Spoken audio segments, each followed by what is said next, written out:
Just doing the timing on the pump.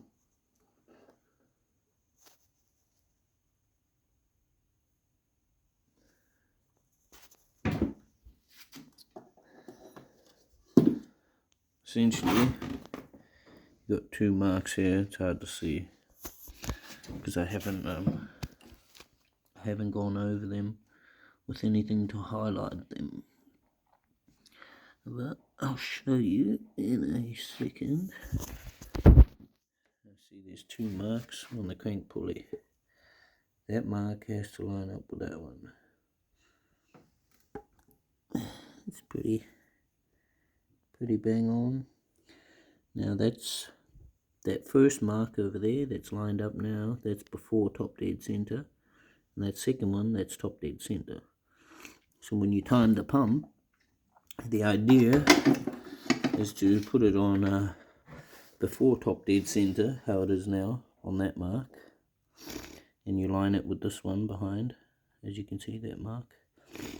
So then you zero out your gauge. As you can see there, the gauge is on 0. Well, it's not 100% on 0, but you put it on that mark essentially, and then you zero it out.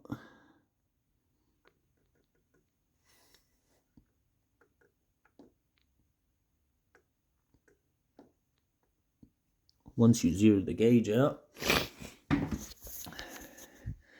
then you turn it back to top dead center.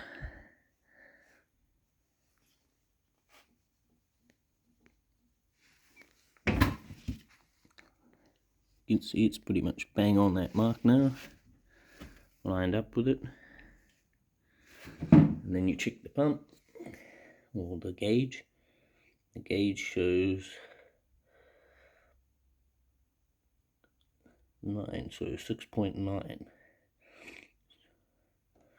So that's essentially what your timing is. Now, me personally, I'll go back and forth a couple of times and re-zero the gauge every time, because it does have a little bit of fluctuation here and there, especially because this is just an eBay one.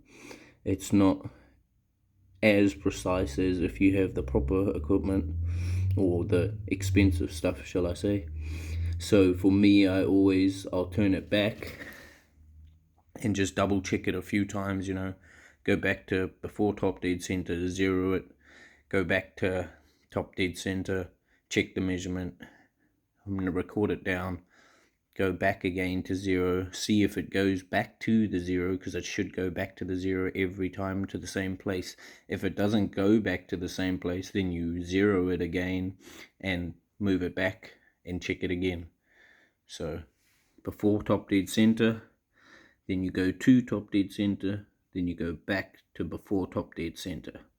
And when you do that, from before top dead center to top dead center, and then back down to before top dead center, the gauge should go up to the reading that you want, and it should zero back down to 0 again.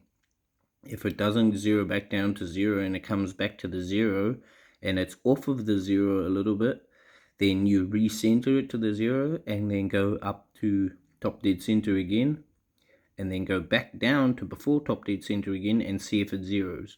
When you're at top dead center like now, that will be your measurement of how much the pump is timed. So just do it a couple of times back and forth and just double check the measurement.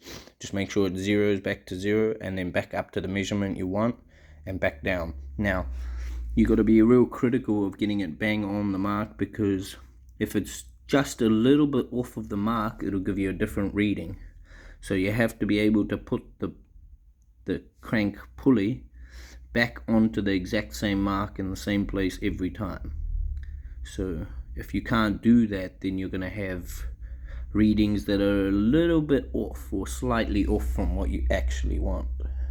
So yeah, and pull the rocker cover and just check the valves to make sure that you're actually top dead center of the first cylinder on the compression ratio. And usually you check that, you should have a little bit of play like that, free play there, A little bit of free play there on both the intake and exhaust valves of the first cylinder.